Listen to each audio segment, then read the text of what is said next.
You may have heard the words, the Protestant Reformation, but unless you grew up in a very particular kind of church, they're probably just a vague historical reference for you. In fact, the Protestant Reformation was a cataclysmic event that ushered in a century of warfare across Europe. It also introduced a radically different interpretation of Christianity that some scholars have linked to the development of Western modernity itself. From art to architecture, personal religion to public politics, the impact of the Protestant Reformation can hardly be overstated. If you've ever wondered why churches in North America are so radically different from those found in Italy, or what connects Episcopalians, Lutherans, Anglicans, Presbyterians, and Charismatics, then this series is for you. This is Villains and Virgins podcast, and this is the first episode in a series on the Protestant Reformation. You can catch the podcast anywhere you listen to audio, and you can get the illustrated version on YouTube. If you haven't already subscribed, please consider doing so that you don't miss any of the episodes in this series. Before I can tell you anything about the Protestant Reformation, it's necessary to tell you what the world looked like before it, because it's a world that is completely unrecognizable to you and I today. Our world has been indelibly shaped by the events I'm about to relate, to the point where the one that came before is almost unimaginable. We have to go back to the 11th and 12th century, which are sometimes called the High Middle Ages. And this is because many of the institutions that shaped the world at that time were at their zenith. If you think about some of the most incredible cathedrals that people still visit today, the cathedral at Canterbury, that was built in the late 1070s, or the Cathedral of Chartres in the 1100s, or even the one of Notre Dame in 1163. These are towering monuments of architecture, and they're a testament to the institutions and the culture in the moment that produced them. The church wasn't just a physical building. It was an institution that permeated all aspects of life, and one that was powerful enough to produce these architectural monuments that still survive today. These churches testify to the incredible wealth and power of the Christian Church. Now, I'm going to begin referring to it as the Roman Catholic Church to differentiate it from what is going to unfold as this series progresses. But the Roman Catholic Church was the only Christian church in Western Europe at the time. It wasn't the only Christian church in the world, however. Much, much earlier, there was a massive schism in the Christian world, which divided Christianity into its Eastern and Western halves. And if you want to know more about that, I've done an entire podcast series on it called The Great Schism. You can go look it up and you can learn all about how and why that happened. But this story is looking at the Western part of the Christian world, and there the church was centered in Rome. It was led by the Pope, and we're going to call it, from time to time here, the Roman Catholic Church. The power of the church in Western Europe at this time was at its high water mark. Its institutions permeated all of life. Every village had a parish priest, and it had a village church. People marked their lives through the rituals of religion, and this came down to everything like the ritual of worship or Mass, which was said many days of the week, not only on Sundays. And it was marked by these kinds of rites of passage in life, that baptism, marriage, funerals, confession. All of these rituals, all of these things were provided by the church. Church bells rang every day to mark even the passage of the hours. And they rang at other times like weddings or holy days, which is where we get our word holidays from, because days off were originally days in the Christian calendar that were there to commemorate some sort of saint or event that came from that tradition. Time itself was marked through the physical structure of the church as well as its teachings. But these rituals, which marked days, months, and important points in a person's life, weren't just traditions. They were seen as a means of grace. In other words, participation in these activities and connection with the church that provided them was seen not just as a way of regulating one's life here, but it was seen as ensuring eternal life after death. In short, the church was the door to God, and outside the church, its institutions, its services, there was only damnation. A person who was outside the church, who had been formally expelled in a ritual called excommunication, was incapable of carrying on most of the activities of normal life. They couldn't even take an oath, which was necessary to sign a business deal or to own a business. They were seen as untrustworthy, as beyond the pale. Marriages would be invalidated potentially. There were all kinds of horrifying effects, in addition, of course, to the assurance of eternal damnation. So staying within the church and being a part of its teachings and its body was not taken casually in the way that it is for many people today. The church alone was able to offer pardon for sins that a person had committed, or to even offer absolution or remission of sins, which would mean a lifting of the eternal penalties that would otherwise apply for any sin or wrong deed that a person committed. And there was an entire system of understanding the afterlife that was involved here. So the church taught that if a person died outside of the church, outside of the means of grace, then they went straight to hell. And that was where they remained for all eternity. It was a place of horrendous suffering, of flames, of tortures unimaginable. But most people, when they died, would be going to purgatory. It was a place where a person had to spend time being purged from the wrong deeds they had committed in their lives before they were fit for heaven.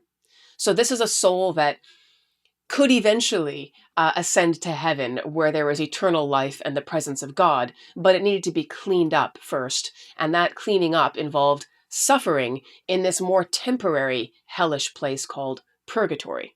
Once a person had done their time in purgatory, however long it might be, they could then ascend to heaven to the rest of the saints and souls that were pure and clean. There were many ways that a person's time in purgatory might be shortened. Obviously, the fewer bad deeds you did, the fewer sins you committed, then the less penalty you would accrue, which would translate as time in purgatory. But the church also offered other things that a person could do to balance out the negative column that they might be accruing in their lives. And these activities were a huge part of medieval society. People would go on pilgrimages to visit churches that had holy objects, perhaps the bones of a saint or a piece of the true cross. And the act of going on a pilgrimage, of traveling on foot for potentially hundreds of miles and many days, was an act of piety. It was an act that was believed to accrue some positive benefits in a person's eternal ledger to shorten the penalties that would accrue for the negative side of things. And there were other ways that a person could accrue these positive benefits. From time to time, the popes would make special offers of things that people could participate in that would assure them of absolution from their sins, meaning when you die, you don't go to purgatory, it's straight to heaven for you. Or you could possibly even apply this benefit that you were about to earn to a loved one of yours who might already be suffering in purgatory, but who, upon your earning of this spiritual benefit, could be immediately released from their suffering into eternal glory. So a great example of one of these spiritual deals was the Pope's call for the First Crusade. So the call goes out from the Pope in 1096, summoning knights and commoners to participate in this First Crusade. You've doubtless heard of the Crusades. There were several of them in the Middle Ages, but in the first one, it was the Turks who had control of what were sometimes called the Holy Lands, including Jerusalem. So the Byzantine emperor, who ruled Constantinople, put a call out to the Pope and Western Europe, and he said, "Help us." The Byzantine Empire had controlled what was then called the Holy Lands. And these are lands that are central to Christianity. They are the places that appear in the Bible: Bethlehem, Jerusalem. All of these are places of enormous spiritual significance to Christians, and they're also places of pilgrimage. So, these are some of the most prized pilgrimage destinations, actually. And Christian believers would be traveling from Western Europe all these hundreds of miles to visit these places and to make contact with something physical that had been touched by Jesus or the disciples. So the prospect of having these places controlled by non-Christians, by these Muslim Turks, was horrifying.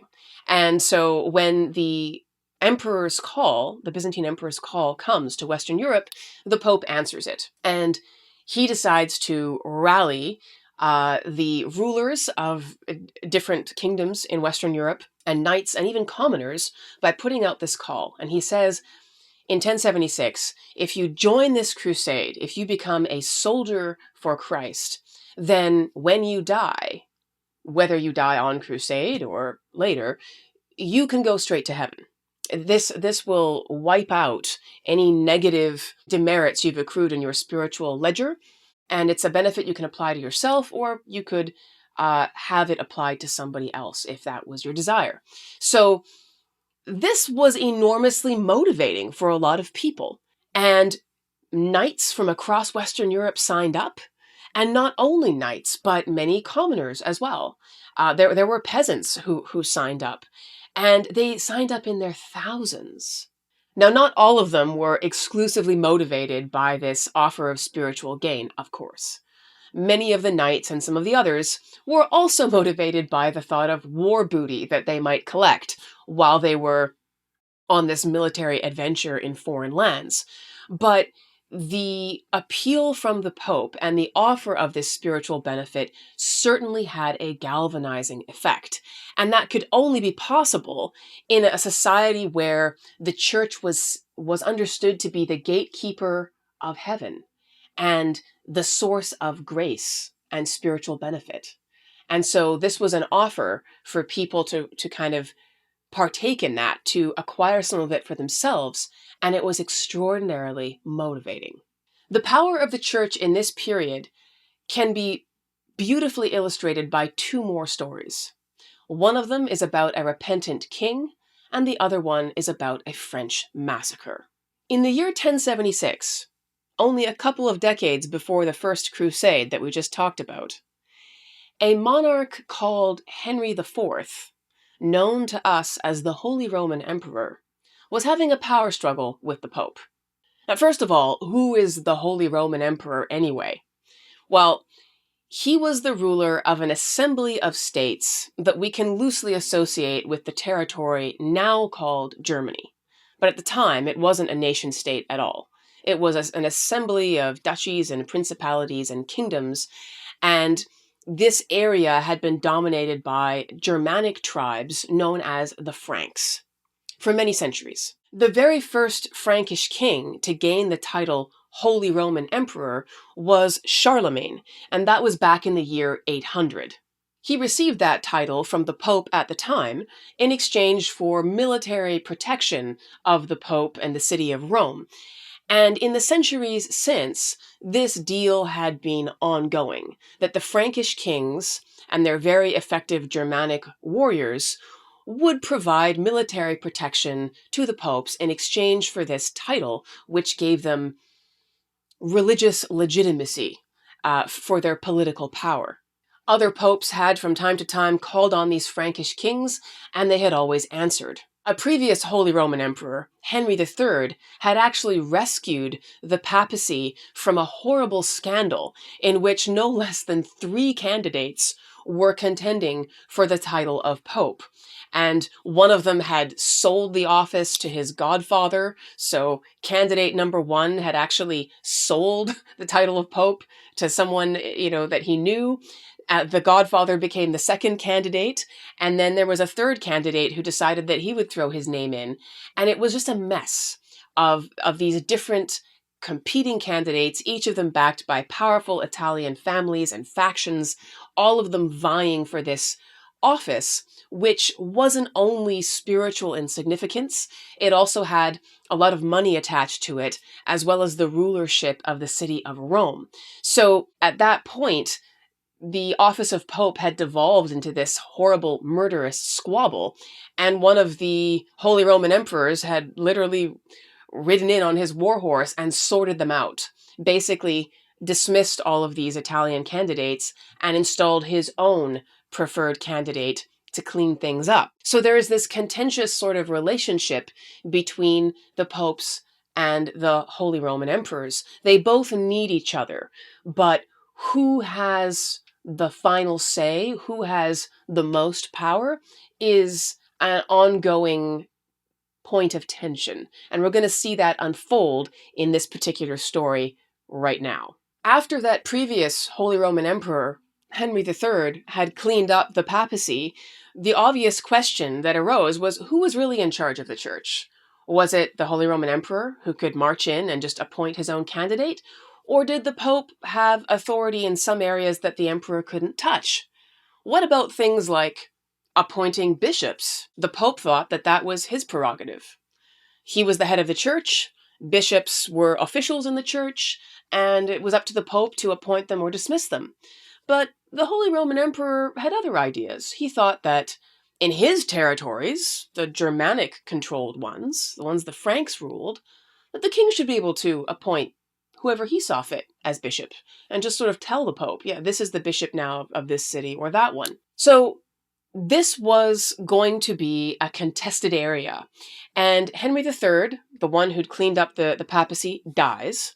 And his son, Henry IV, in 1076, is now going to revisit this very question. Henry IV believes that he should be able to appoint bishops in his own territories. The Pope thinks otherwise. The idea that a king should be able to appoint his own bishops wasn't that uncommon, and it was very attractive because then the king could be sure that the bishops in his territory would be loyal to him, he being the one responsible for them gaining the office. So it was obvious why this would be an attractive thing for the emperor to be able to do. But the new pope, Gregory VII, was a reforming pope. He also was scandalized by previous practices in the church, and he wanted to strengthen the office of pope, and he wanted to centralize power under the Pope and ensure that no political or monetary external interests were corrupting who got into the church and why. Disregarding the Pope, the Holy Roman Emperor appointed his own candidate as Bishop of Milan. Now, of course, Milan is currently part of the nation-state known as Italy, but at the time, it was part of the territory that the Holy Roman Emperor controlled. So he puts in his own man. As soon as the Pope hears about this, he sends a warning letter to the emperor, and he says, hang on, you can't do this. We've just had a whole reform movement, especially in Milan. It's very important that the bishop be elected through the proper procedures. You can't just bring in your candidate and put him in the office. The emperor is unmoved. In fact, the emperor escalates the situation by then calling together 26 bishops from cities in the territories that he controls and having them swear loyalty to him and not to the Pope. So he's actually gathering church officials in his own territories to stand against the Pope and to affirm their loyalty to him as their boss, essentially. The emperor was asserting himself as the ultimate authority in churches in his domain. When the Pope heard about this, he reacted by issuing a pronouncement that excommunicated the Holy Roman Emperor. So this means that the emperor was officially thrown out of the church. He was outside the communion of believers. He was outside of grace. If he died in that condition, he would be going straight to hell. It was essentially like throwing someone out of a village and locking the gate behind them in a metaphorical way. And you might think that the emperor could just shrug his shoulders at this and say, well, you know, I have the soldiers and I have the guns, who cares? But that's because you don't understand the world of the 11th century. You see, the minute that the Pope issued this pronouncement, that made the Holy Roman Emperor essentially a heathen, an outsider, a damned soul.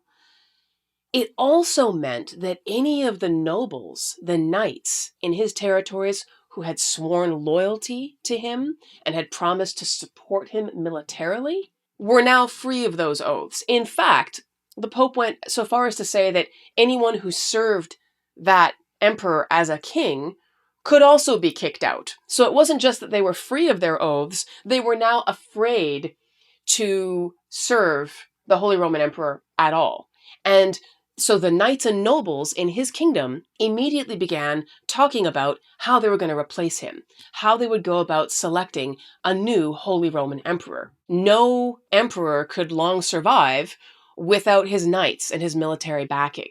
So at this point, Henry IV has made a serious miscalculation.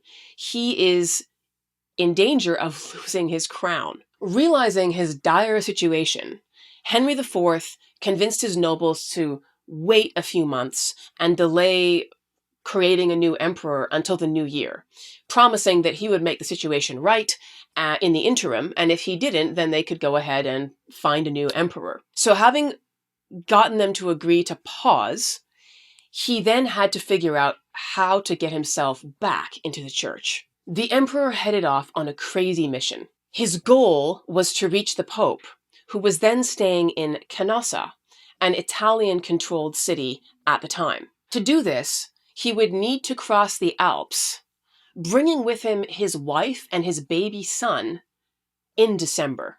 Now, if you know anything about mountains, you know that traveling through them in winter is generally a terrible idea. This is when conditions are the most hazardous and potentially completely impassable.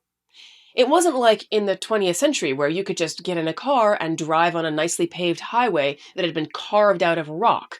This is the Middle Ages. There are no roads that are paved. There are certainly no roads through the mountains that are going to be visible in winter. They're covered by meters and meters of snow.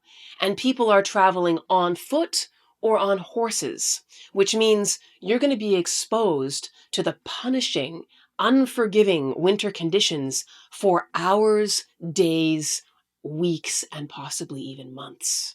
Nevertheless, taking a very small retinue and some mountain guides, the emperor ventures through the Alps in December, hoping to cross over and get down the other side into Canossa.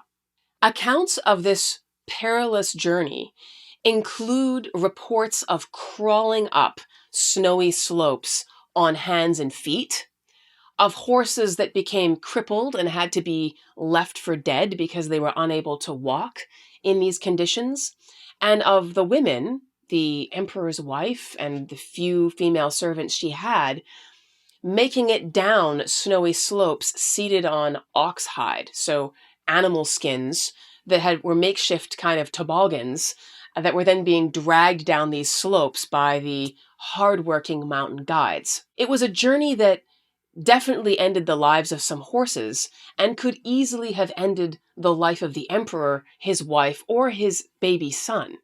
This is a measure of how desperate he was, that he was going to undertake this insane journey in the middle of December in an attempt to reach the Pope. When they finally crossed the Alps and made it into Canossa, the Pope was staying inside a castle that was owned by a friend of his. And so the emperor arrives outside with his very small, very bedraggled retinue, and he's kept waiting. The Pope is not going to let him in the gate and give him an audience. The emperor is kept waiting outside in what accounts at the time describe as blizzard-like conditions. So he's already spent weeks crossing the Alps in these conditions, and now he has to wait outside this castle, hoping that the Pope is going to open up and invite him in. And he's waiting barefoot, in simple garments, and fasting for 3 days. So imagine it's January, it's winter, he's exhausted. It's freezing cold, and he's not eating for 3 days. Also, did I mention he's barefoot? An emperor waiting barefoot in the winter for 3 days to see the Pope. I couldn't find a better way of illustrating for you where the balance of power lies at this point in the Middle Ages and how important and powerful a figure the Pope is. On the fourth day of the emperor abstaining from food and shivering outside in the cold asking for forgiveness, the Pope finally agrees, opens the gate, and lets him in. And there, after some negotiations and some promises of good behavior, the Pope lifts the sentence of excommunication, and Henry IV, Holy Roman Emperor, is officially back in the Church, not a damned soul. The Emperor, who has succeeded in his mission, now is able to return home and resume his rule unchallenged. He's regained his control of the crown. But at what a cost? While the conflicts between the Holy Roman Emperor and the Pope didn't end at this point, this story beautifully illustrates the amount of power that the Pope was able to wield at this juncture. Now, the power of the popes in the Middle Ages wasn't only felt by kings. The consequences of getting on the wrong side of the church could be much more painful than just excommunication. Amongst his other duties, the Pope was in charge of determining what orthodoxy, or right practice and right belief, is in the church. And this is a time when most of the population is illiterate and things to read aren't easy to come by. It's an age of hand-copied manuscripts. To read something that was a book would be to read something that had taken a person weeks or months to copy painstakingly by hand onto parchment or vellum. These were extremely high-value objects. They were very expensive. They were very time-consuming to produce. They weren't readily available. This meant that the church was the only source of information for most people on what Christianity meant or how it was properly practiced or what they should believe. However, there were a group of people in the area that we now call France who developed some of their own ideas about religion. And these were significantly different from the approved teachings of the church. They were called the Cathars initially, and their beliefs are sometimes referred to as Catharism. But soon they were referred to as Albigensians, possibly because of the city of Albi in the south of France, which was associated with communities of people who believed in this way. It was in the south of France, in Provence and Languedoc, where these ideas really took off and gained an enormous amount of support, not only from common people, but even from some of the nobles and rulers in these parts of France. Records suggest that the first teachings that we now call Cathar or Albigensian first appear in France in the early 1000s, between 1010 and 1020. It's difficult to give an accurate account of what the Albigensians actually believed, because almost all the records we have of them were written by church officials who had already decided that these people were heretics. So you have to realize that the accounts we have are in many ways written by the enemies of these communities and may not at all be an accurate representation of what they actually thought and believed. It's possible that ideas or claims about what the Albigensians really thought or believed were actually written into these accounts specifically to justify the way that these people were treated. So with that enormous caveat, this is what the written records of them have to say. The accounts we have claim that Albigensians were dualists, which means they believed that everything in the world was divided into spirit and matter, and that there were actually two divine forces, not just one. So here's where the heresy, becomes really obvious if this is what they actually believed.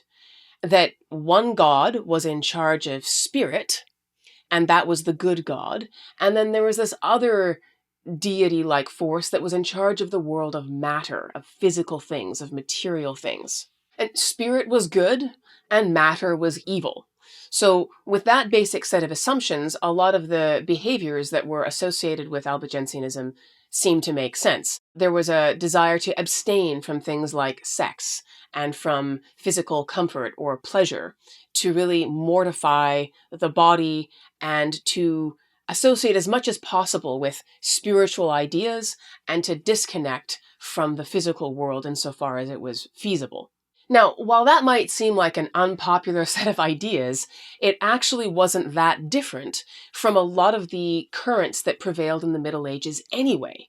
This was the period when monasteries and nunneries were at their high point, when the largest number of people ever in history in Western Europe had signed up to live lives of celibacy and asceticism, to live without any sex in very, very uncomfortable, cold, poor conditions. At least that was the theory. And so the idea of asceticism and of abstaining from these things wasn't some wild and foreign idea. It was very much part of prevailing images of piety that were quite common amongst Christian communities at the time. Perhaps the reason why Albigensian ideas took off so much in the south of France was because the men who preached them quickly acquired a reputation for being people who walked the walk.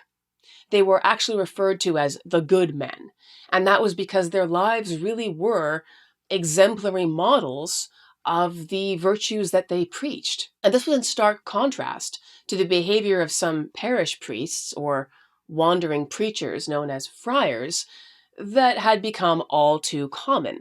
In fact, the Middle Ages are filled with stories of women in communities being seduced by the parish priest during confession, or by the wandering friar who visited the community to beg for alms and to preach, availing themselves of sexual activities with local women and then leaving the community.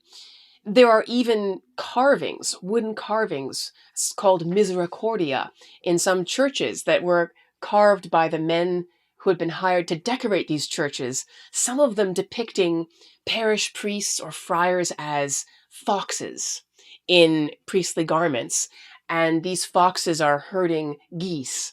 And if you know anything about foxes and geese, foxes are predatory. They kill geese. And so to depict your parish priest as a fox in these priestly garments was a stark statement about the reputation that some of these officials of the church had acquired. And so to have these other preachers, these good men coming through who were truly abstinent and who seemed to sincerely model the spiritual ideals that they preached, it's not hard to see why that would be attractive to people. However, religious ideas that differed from the official teachings or orthodoxy were a serious thing in the Middle Ages. If an idea was out of line with orthodox or official church teaching, it was heresy.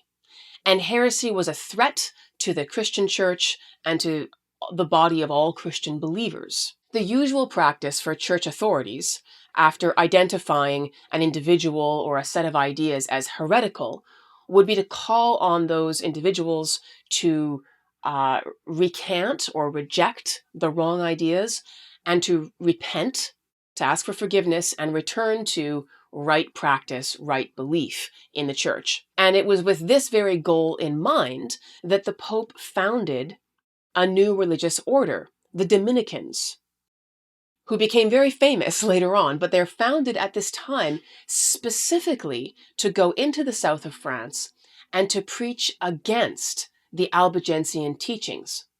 But the Pope says, we need men to go there who are as holy, as consistent, as upright morally as these good men, Albigensian heretics, if we want to compete. And so the Dominicans signed on to an order or a manner of living that was very ascetic, very simple, very much to live in poverty and simplicity and abstinence, and to embody the orthodox teachings of the church and to appeal to these communities in southern France that had been so seduced by Albigensian heresies. But matters of religion were almost always embedded with politics in the Middle Ages, and that's also the case with the story of the Albigensians. Albigensian ideas were supported by a number of powerful nobles in southern France, and one of them, Sir Raymond of Toulouse, was actually excommunicated by the Pope for being sympathetic to these heretical ideas and not going around trying to destroy them, as the Pope would have said his duty would be. Shortly afterwards, in 1208, the Pope sends a legate or a messenger to investigate to what extent Raymond of Toulouse has been supporting these heretics. And the Pope's messenger has an audience with Raymond, leaves, and is shortly afterwards murdered. Now, the Pope is immediately suspicious that Raymond has been involved with this murder, that he'd instigated the murder of the Pope's representative.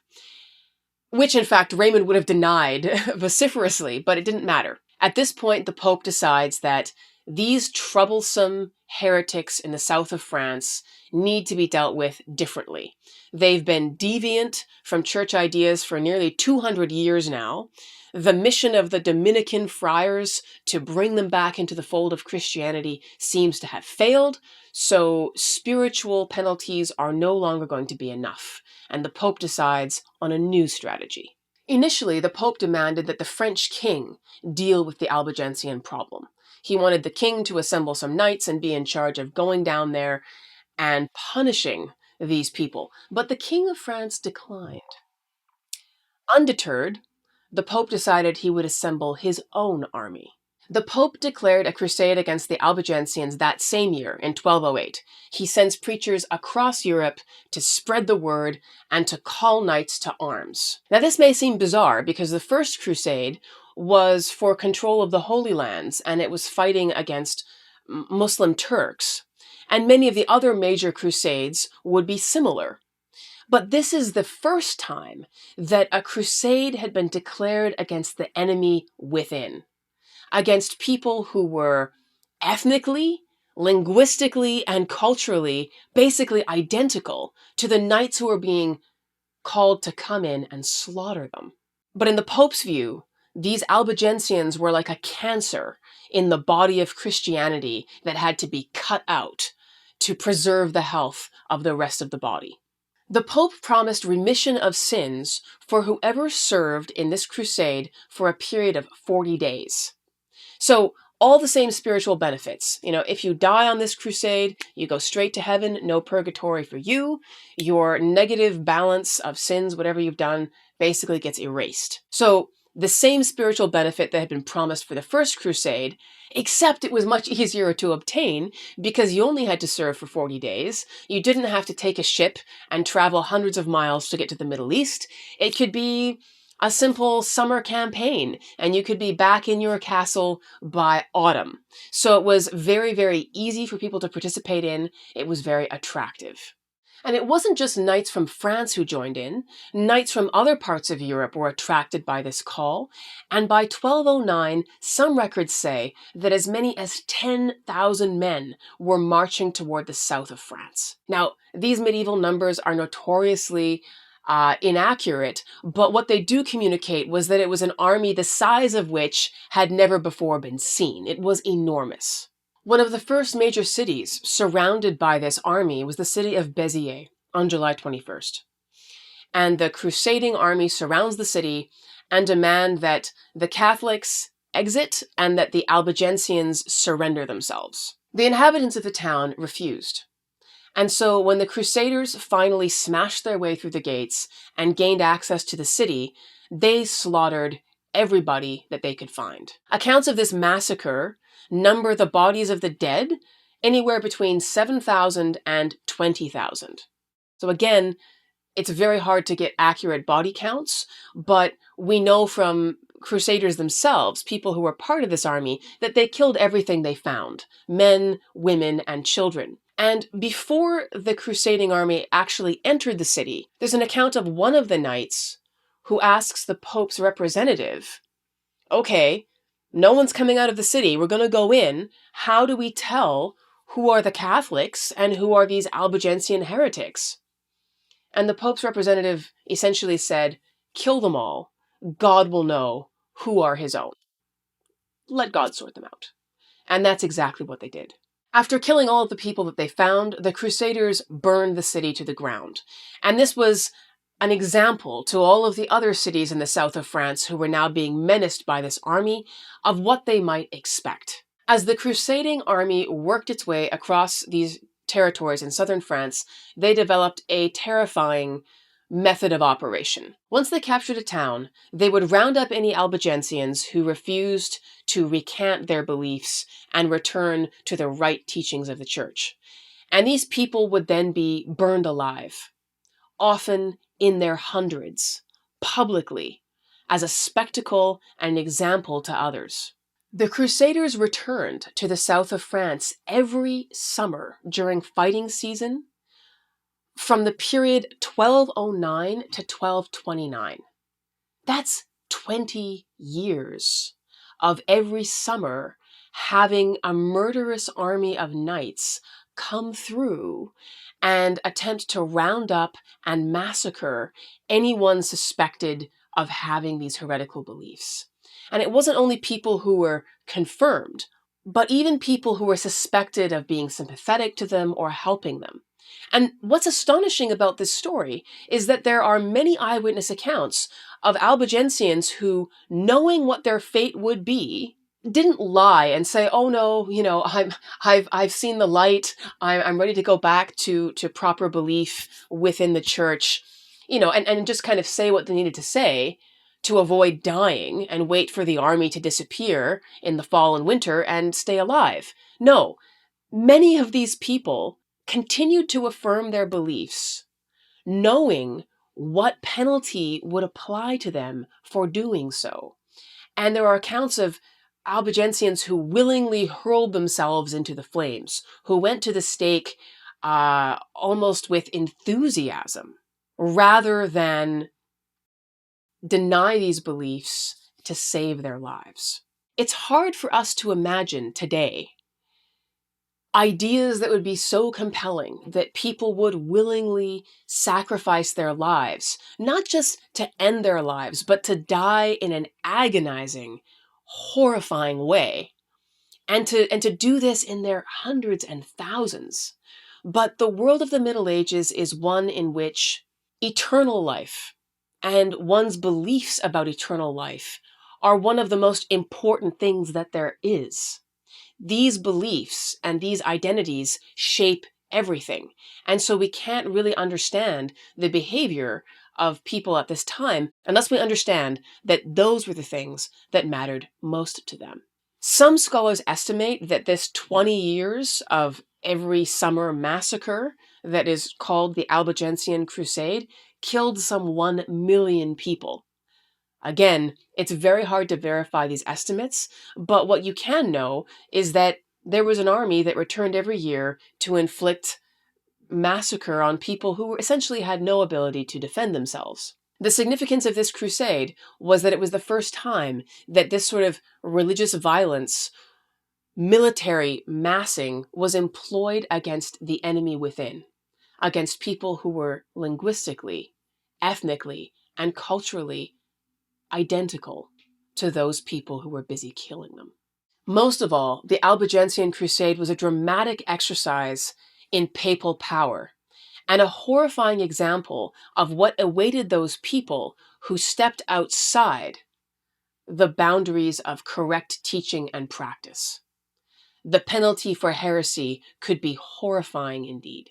It's against this background, it's against this world where the power of the church is so total, and where the Pope has the ability to raise armies and wreak destruction and massacre on entire cities of people who have failed to recognize his authority.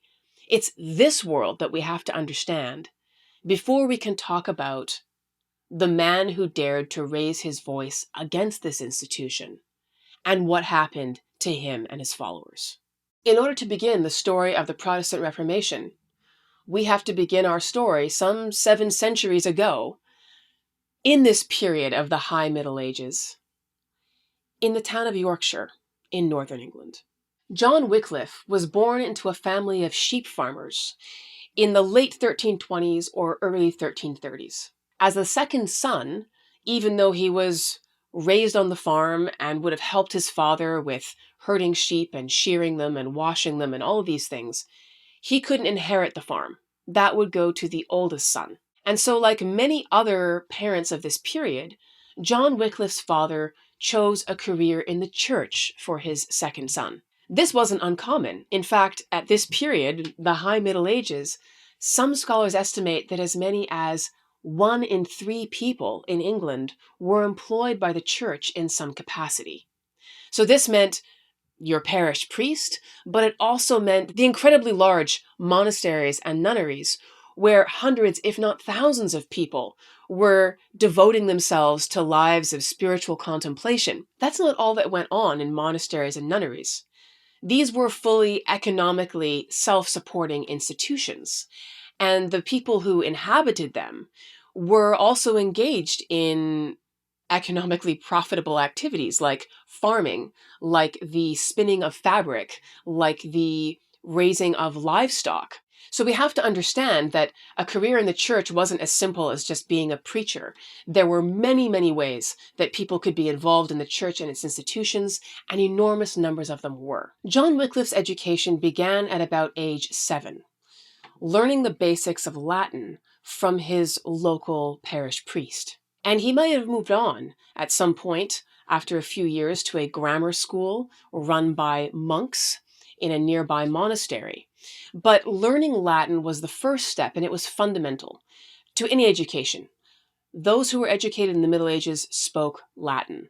That was the language of scholarship. That was the language of learning. All the important texts were written in Latin.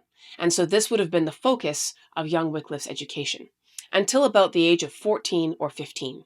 Then, if he hoped to have a career in the church, this boy from rural Yorkshire would need to earn a doctoral degree from Oxford University. Imagine sending your 14-year-old son from a small farm in Yorkshire down to this bustling university town of Oxford. The distance was some 200 miles. And because Wycliffe's family were poor, they very likely couldn't afford to send him any other way but on foot. That meant that the teenaged Wycliffe packed whatever he could carry, including his food for the road, and then set out to walk to Oxford. Now, it wasn't uncommon for people in that period to cover 20 miles a day on foot, but even at that speed, that would be 10 days of walking for him to get from his home to his new location in Oxford. How many 14-year-old boys do you know who you'd be willing to dispatch to walk across the country for 10 days and 200 miles unaccompanied and sort themselves out, finding whatever they needed to find upon arrival in a city that they've never seen? This was what young Wycliffe was expected to do, and he wasn't the only one. When he reached Oxford, young Wycliffe was enrolled at Balliol Hall. Some scholars think that he was the recipient of one of 6 scholarships that were allocated for students from the far north of England, where he was from. And upon arrival, he was now a clerk, which was the medieval name for a university student. He would have shared a room with 3 or 4 other teenage boys of the same description, and he would have commenced his studies at Oxford, attending lectures every day, buying his books secondhand, and probably his clothing as well, because there was a lively market in secondhand goods at the university then as there is now. Many other young clerks or university students had found themselves spending more time in the tavern or local pub in Oxford than in their classes, and had run up bills for wine or ale or whatever it was they were drinking, and then been forced to sell their books and their clothing to settle those bills. So these secondhand clothes and books were readily available, and this is very likely what Wycliffe purchased to get himself started. He also took up a minor position in the church at this time, a very low rank called subdeacon. But by taking this position, he would have gotten his hair cut in the very distinctive tonsure, which involves a shaved head with a ring of hair sort of above the ears and going around the base of the hairline. And by obtaining this rank and getting this haircut, he would also take some vows of dedication, and he would then be allowed to assist the priest in the ceremony of Mass. So he was a participant in an official capacity in administering the rites of worship for the first time. Wycliffe was about 4 years into his study at Oxford and ready to stand and be examined so that he could earn his bachelor's degree. Yes, they were called bachelor's degrees even in the Middle Ages. Having a bachelor degree, a master degree, or a doctoral degree, these are terms that we've inherited from universities this old. So Wycliffe was about ready to complete his studies for his bachelor's degree when he witnessed the disaster of the century. Between 1348 and 1350, the bubonic plague, often called the Black Death, raged across England. This was an event of enormous significance. By some estimates, this wave of plague wiped out nearly half the inhabitants of England, and it had similar effects across Europe. It's extremely difficult to imagine the impact that this plague had on survivors.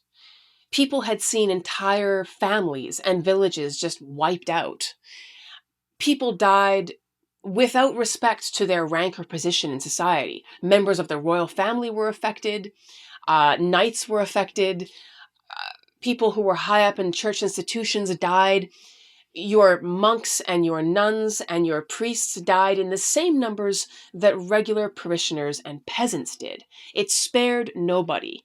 Nobody was immune because of their social rank or their virtue or their position within the church. And there are accounts of bodies piling up so quickly that there weren't enough people left to bury the dead.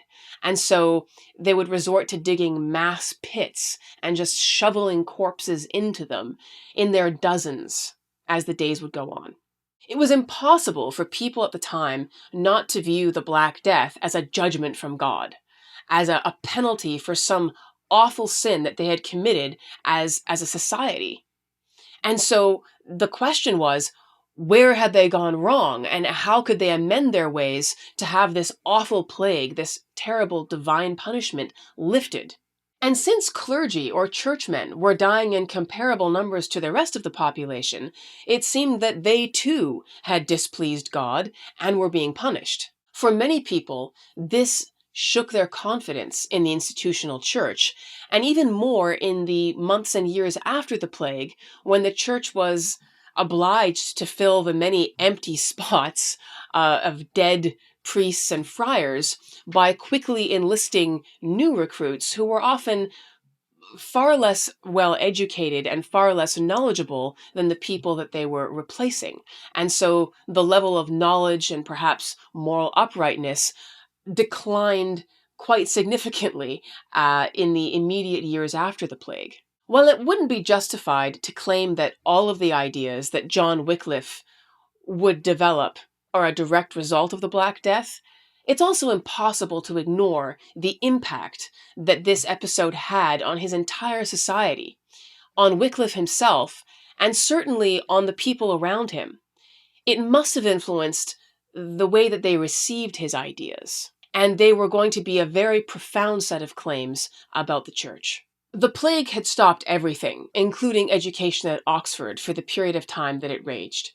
But when it finally abated, Wycliffe resumed his studies at Oxford University, and he completed his bachelor's degree. He obtained a master's degree studying biblical translations, and eventually a doctoral degree, which he obtained after 7 years of study. During this period, John Wycliffe developed some ideas that were a direct challenge to the institutions that shaped his society, specifically the church. In Wycliffe's view, the church had become too focused on wealth and power, and frequently interpreted religion to increase its grasp on both of those two things. Wycliffe also thought that the Pope had far too much political power, and that countries should only be subject to the power of the king. It's not hard to see why these ideas that John Wycliffe was developing at Oxford would be very attractive to the royal family of England. 200 years earlier, in 1076, the Holy Roman Emperor would certainly have found them extremely convenient in the controversy he was having with the Pope at that time. But he didn't have the benefit of John Wycliffe. 200 years later, in the mid-1300s, though, things were beginning to shift. In the wake of the Black Death, the balance of power and people's willingness to accept the way things had been had shifted. So the royal family in England begins to hear about John Wycliffe, And this is very convenient because at that very time, the King of England was involved in a controversy with the Pope about tithe revenues. What are tithe revenues? Well, basically, it was another type of tax.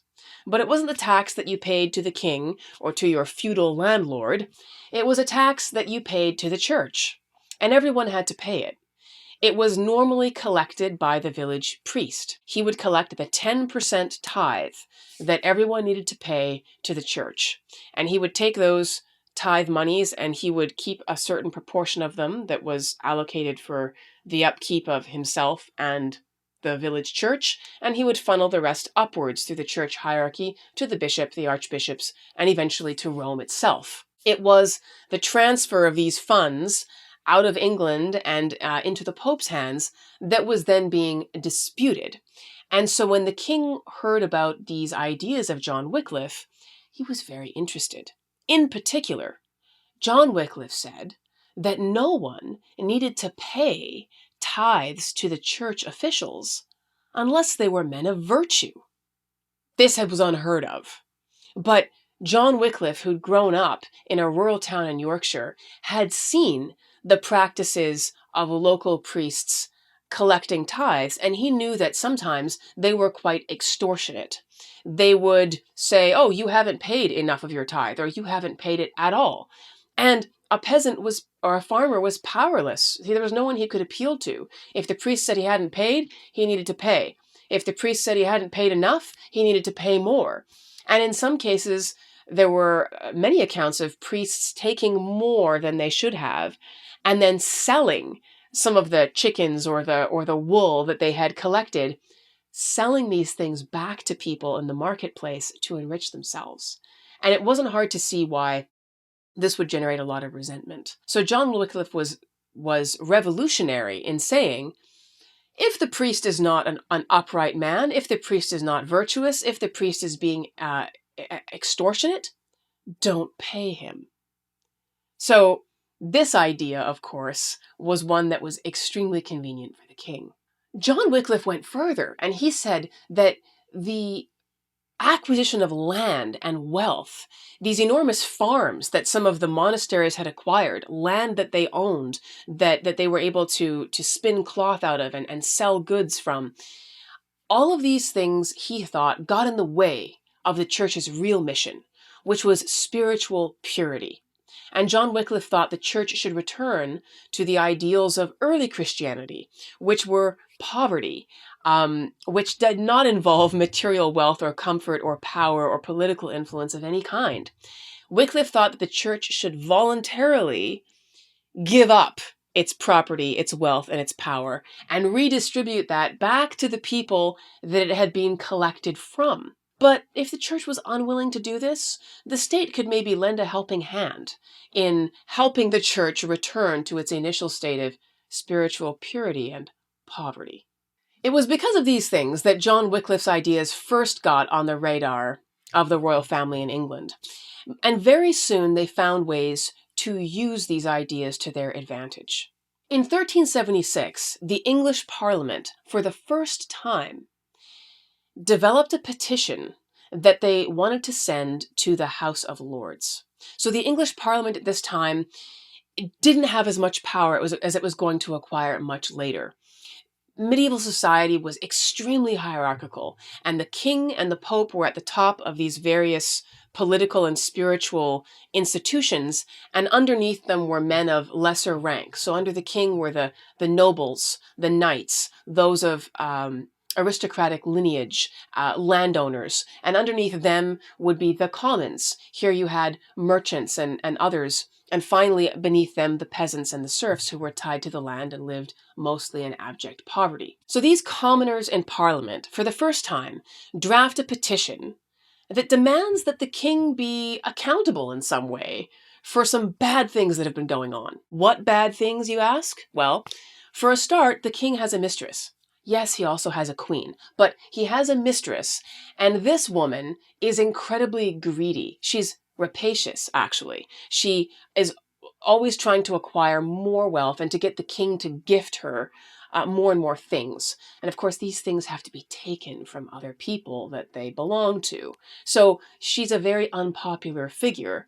And people, these commoners say, we're loyal to the king, but this evil woman, I mean, she needs to go. So for a start, we want the king to dismiss his mistress. And also, there are 2 officers or employees of the king who've done some pretty bad things as well, and we think that the king should dismiss them. So this is the nature of the petition. And these commoners get one of their number to bravely take this petition to the House of Lords, which is, of course, full of nobles, and it's presided over by John of Gaunt. John of Gaunt is the son of the king. He's not the crown prince, he's the 4th prince, but he is a prince of the realm. And when he gets this petition, which, is basically asking his father to do these things, he thinks it's outrageous. He's not going to take it to the king. He thinks that the House of Lords should just squash this petition. The problem is, there are a number of powerful members of the House of Lords who are sympathetic to this petition from the Commons and think that actually it's pretty legitimate and should be sent to the king. And some of these supportive members of the House of Lords happen to be church officials, such as the Bishop of London. So Prince John of Gaunt, when he hears about John Wycliffe's ideas about the state potentially confiscating church property, he finds these ideas to be incredibly useful as a club or a threat to hold over the heads of church officials like the Bishop of London who are not cooperating with what he wants to do in the House of Lords. Basically, if you don't cooperate with me and quash this petition, you might be losing your property, Bishop of London. Because these ideas of John Wycliffe are really very persuasive. The prince invites John Wycliffe to London, and for 5 months, John Wycliffe preaches his message of reform in many of London's great churches. And Wycliffe is completely sincere about these ideas. He's been working on them earnestly through years of study. He believes this is the best way forward for the Christian church. He's a man of vision and conviction. But his opinions, unsurprisingly, attract some attention from church officials.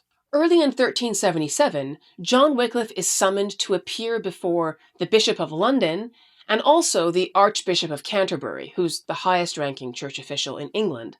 And they want him to appear before them to answer questions about some of these teachings that they've heard he's been circulating. Now, this is, of course, a deeply threatening summons. It's a summons to a trial that might find John Wycliffe guilty of heresy. Very dangerous. But John Wycliffe has these friends in high places. So on the day that's appointed for him to appear before the Bishop of London and the Archbishop of Canterbury, he shows up. But he shows up with Prince John of Gaunt on one side, and with the Marshal of England, the man in charge of law enforcement throughout the country, on the other. And he's flanked by 4 theologians, or scholars who study religious doctrine, one from each of the 4 major orders of friars.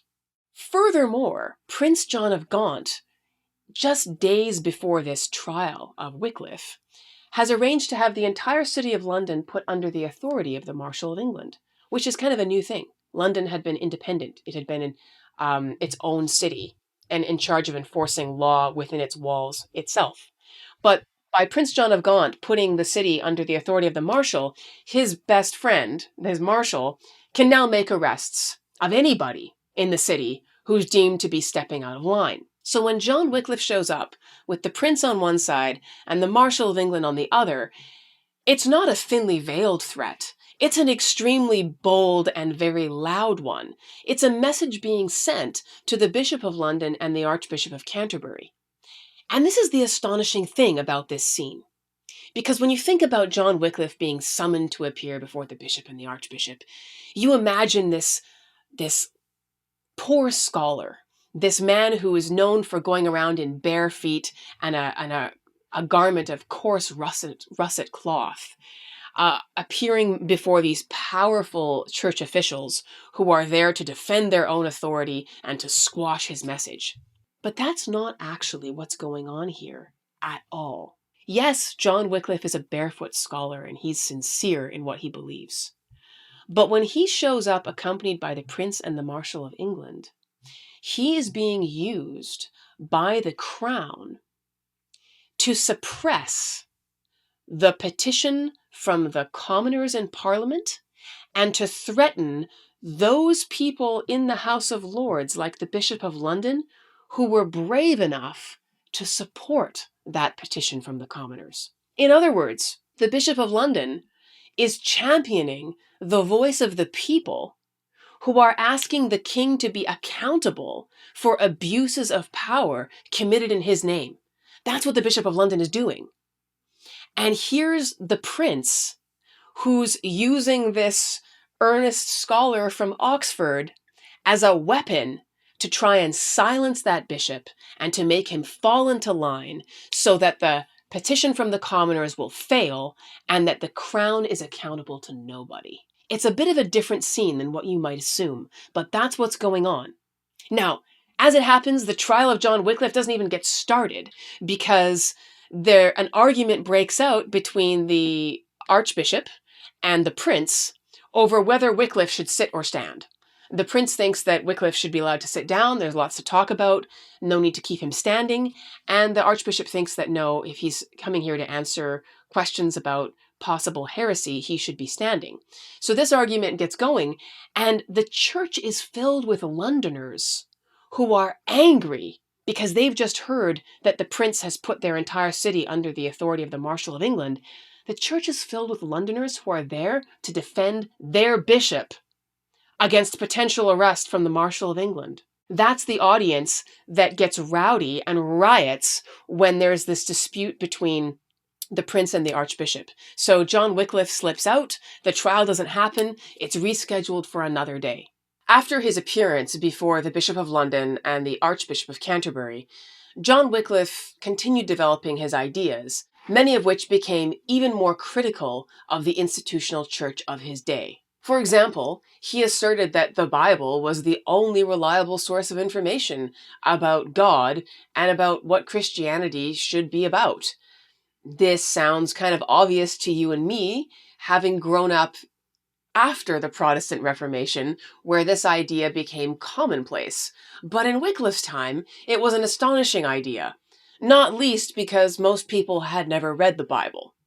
And again, that was because people didn't read, and also because the Bible wasn't readily available. The only copies that existed were in Latin. They were rare and precious and mostly kept locked up because they were very expensive. So for most people, the source of information about Christianity, its teachings, and what they meant was the church. The church which instructed them through its rituals, through its art, through its institutions, through its traditions. So for John Wycliffe to come out and say, no, actually, the real source of information for this is the Bible, was a radical statement. He also said, because he was a student of the Bible himself, being skilled in reading biblical translations at Oxford, in speaking Latin, he said there's no foundation in the Bible for this office of Pope at all. Where does it come from? It's not in this text, so where does the foundation of this whole idea of the Pope even emerge? And having found it not in the Bible, he thought there wasn't really a good justification for it at all. John Wycliffe was asserting a totally different foundation for Christianity, which was separate from the institutions of the church itself. And it's this idea that was the seed of what we are going to come to know in history later on as the Protestant Reformation. But Wycliffe was perhaps the most vocal and the first person to say so out loud. Because of his emphasis on the Bible as the source of authority for everything, Wycliffe became quite critical of many of the other practices of the church of his day. He thought that celibacy, living a sexless life for priests and nuns and monks wasn't necessary. And he also thought that many of the religious practices that people engaged in, including going on pilgrimages and praying to saints, were similarly without foundation and without much value. But Pilgrimages were a major source of revenue, and they were something that a lot of people regarded as very important. And knocking celibacy, which was one of the chief callings of their religious life, was a pretty significant thing to say. It's hard to overstate just how radical a critic John Wycliffe was, because we live in a world that's been substantially shaped by these very ideas that he initiated. But for him to initiate them in a world where popes were able to raise armies and massacre cities of heretics was really astonishing. And while it's true that John Wycliffe himself managed to escape from the penalties for heresy that we're going to see applied to other people, there was no guarantee at the time that he made these statements that that would be the case. It was a very, very bold thing to do, and something that was more than likely going to end extremely badly for Wycliffe himself. John Wycliffe's teachings soon attracted the attention of the Pope himself. And a few months later, the Pope wrote to the Archbishop of Canterbury, and he gave some instructions. He said, if this John Wycliffe has really been teaching the things that I've been heard reported, we need to do something about it. The Pope's instruction to the Archbishop of Canterbury was, if Wycliffe was in fact teaching the things the Pope had heard, Wycliffe should be immediately arrested and imprisoned, and then held for questioning in detail about his views. The Pope also wrote to the King of England, warning him about the dangers of John Wycliffe's ideas, and he wrote a letter to the Chancellor of Oxford University, John Wycliffe's boss, saying that John Wycliffe should be arrested and handed over by the Chancellor to church authorities. The university was also instructed to condemn anybody else who objected to the treatment that Wycliffe was going to be receiving in terms of being arrested and silenced, and that those people should also be removed from office and prevented from speaking. Now, the Vice-Chancellor of Oxford, when this letter from the Pope arrived, had Wycliffe placed under house arrest. But very shortly after that, the Chancellor, so one rank above the Vice-Chancellor, the Chancellor, who happened to be a personal friend of John Wycliffe, publicly examined his ideas and found them to be free of heresy, in his opinion. He thought that the wording of some of these propositions should be improved and perhaps wasn't the best, maybe subject to misunderstanding, but that there was nothing inherently wrong or heretical in what Wycliffe had said. And so Wycliffe was set free, very much in defiance of what the Pope had instructed. Soon, the Chancellor of Oxford himself was summoned to appear in front of the Archbishop of Canterbury, who was the church's highest-ranking official in England. And he was summoned there to answer charges that he had permitted John Wycliffe and others like him to teach heretical ideas at Oxford. So the Chancellor is now being held responsible to a church official for teachings that were circulating at the university. The Chancellor received a reprimand from the Archbishop and was sternly told not to permit John Wycliffe to teach anything until Wycliffe had been examined by the Archbishop himself. Try to imagine this for a moment. The Chancellor of Oxford University is summoned by the leading churchmen in England to account for his own behavior and for ideas that are being discussed at Oxford. Once again, this little incident tells us so much about how the medieval world was structured. A world in which the institutions of the church were incredibly powerful, and even the Chancellor of Oxford had to be answerable to these institutions and was responsible for keeping the debate and the ideas that were circulated at Oxford within the bounds of orthodoxy that had been defined by the church. In the end, Wycliffe was charged with teaching heretical ideas, but he retired from teaching at Oxford University, and so the nature of his ideas was no longer a contentious subject for the university itself. He was summoned to face a trial by the Archbishop of Canterbury again, but he simply refused to appear. And as a result of that, he was formally excommunicated. So that whole ceremony that we talked about earlier, which actually involved quite a bit of ritual. It involved candles and bells and all sorts of drama. the church officially excommunicates John Wycliffe. So he's outside the circle of believers. He's held to be in peril of his soul. If he dies in that condition, he's supposed to be going straight to hell. But unlike the Holy Roman Emperor from 2 centuries earlier, who was very much afraid of the spiritual penalty and also the real political problem that caused him, John Wycliffe had no political power to lose, so he wasn't threatened by excommunication, and because he thought that he had a better understanding of the nature of the Christian faith than the institutions of the church, he didn't feel spiritually threatened by this at all. So he very much shrugged. Now, the consequences that could have fallen on Wycliffe as a result of being found guilty of heresy could have been extremely serious. In fact, in normal circumstances, when church institutions would charge somebody with heresy, they would say, we've examined his teachings or his beliefs, we found them to be in error, we've called upon this person to repent, to recant their wrong teachings and to return to orthodoxy. If that heretic refused, then the church would pass a sentence on them. And the heretic would be turned over to secular authorities, meaning state authorities.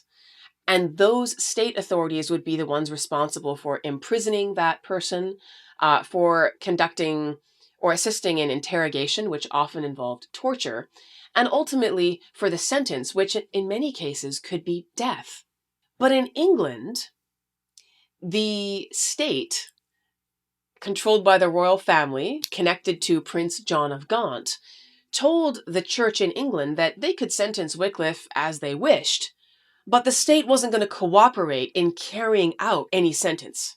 So what this meant was that whatever conclusion the church reached in the case of Wycliffe was essentially toothless. There wasn't going to be any strong arm of the law to enforce the penalties that would force Wycliffe to be silent, either because of fear of the penalties or because of death. Because John Wycliffe firmly believed that the fate of a man's soul was not determined by the church, and because his state wasn't going to punish him for what the church had deemed the heresy of his teaching, he was able to shrug off the sentence. And in so doing, he would be one of the first few of a wave of people that would eventually change everything about the understanding of Christianity and the role of the institutional church itself.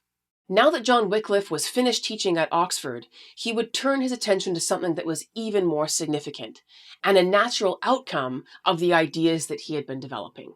John Wycliffe turned his attention to translating the Bible into English.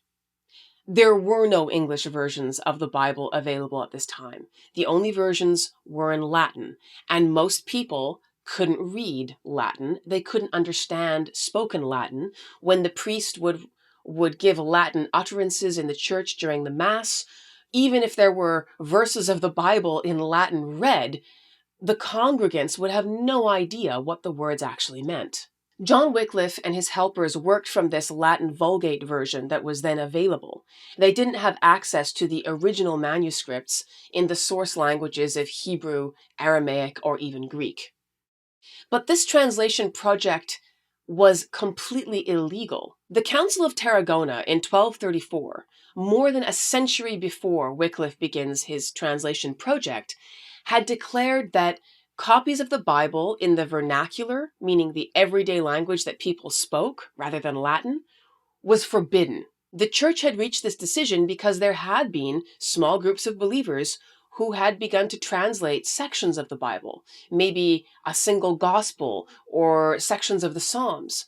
And these snippets of the Bible that were in the everyday language that people could speak allowed people to read the text for themselves, and naturally they began to draw some of their own conclusions about how that text should be understood and what it meant.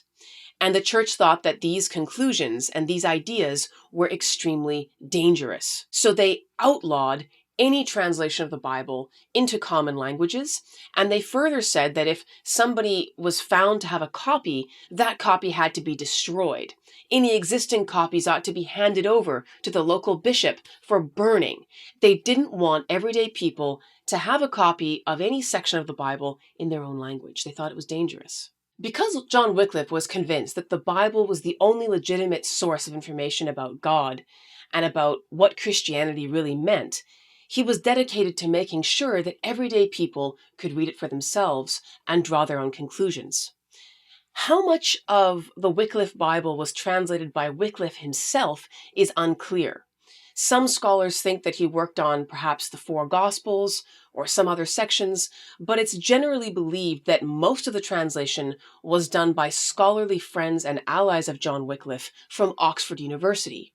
And it was done also with the help of wealthy patrons who remained anonymous, but someone had to pay for the very expensive vellum that this was going to be copied onto. Someone had to pay for the hours of scribing that this was going to take. So Wycliffe's Bible was definitely not a solo translation project. It was the work of a team of scholars and also was completed with the support of wealthy patrons. The entire translation of both the Old and New Testaments was completed by 1384. When church officials learned that John Wycliffe had been organizing a Bible translation project, they had some very strong views that differed not at all from those that the church had expressed at the Council of Tarragona more than a century before, when they had initially made translating the Bible illegal. This master, John Wycliffe, translated from Latin into English, the tongue of the Angles, not the angels,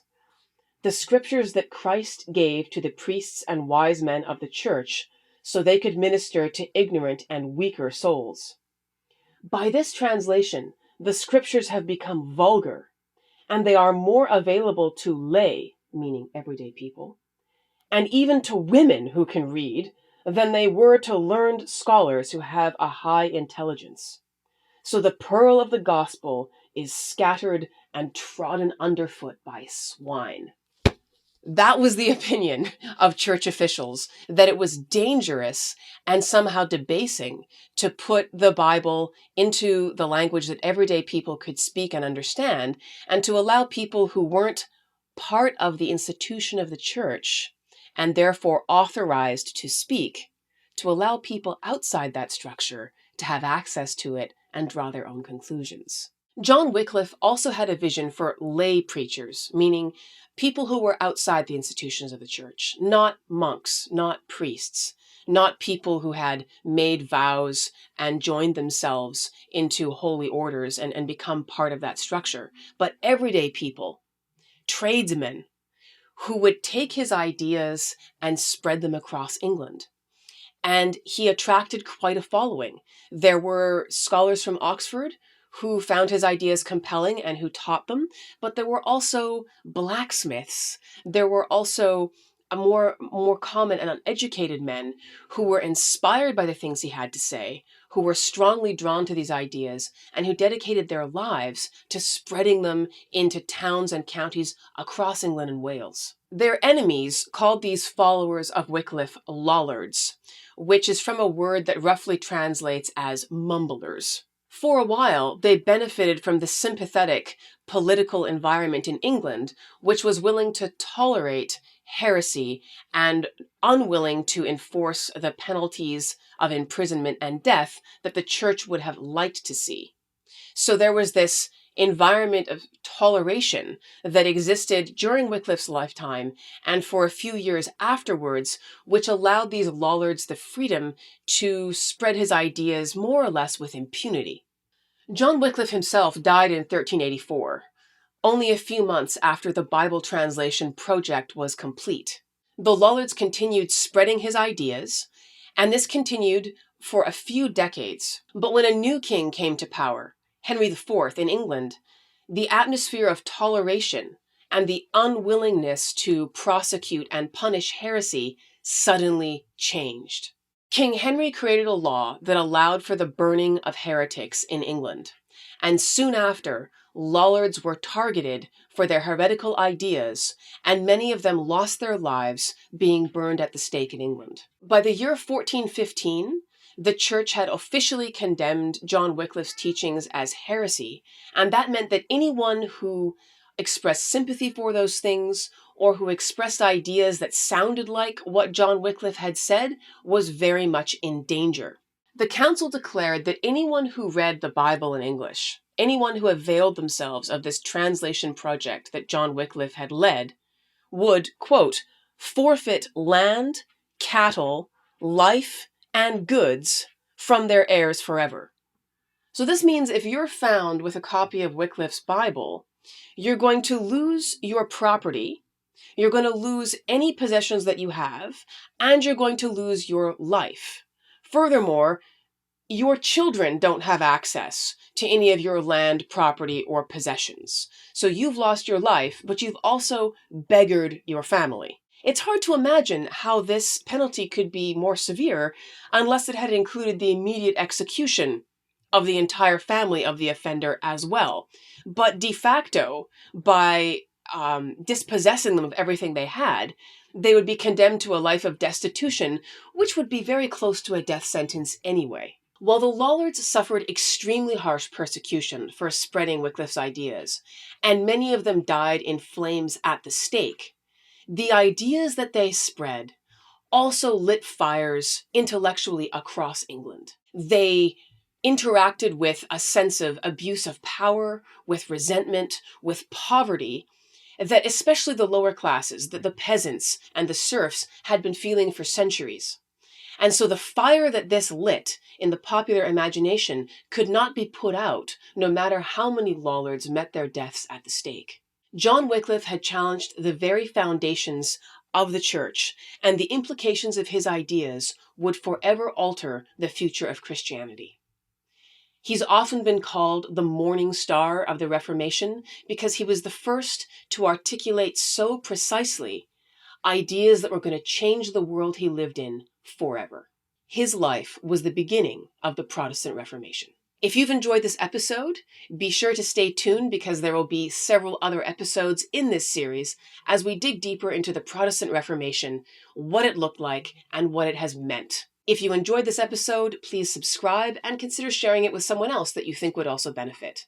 You can catch Villains and Virgins podcast on Spotify, wherever you listen to audio, or on YouTube where you can get the illustrated version. I'll see you in the next episode.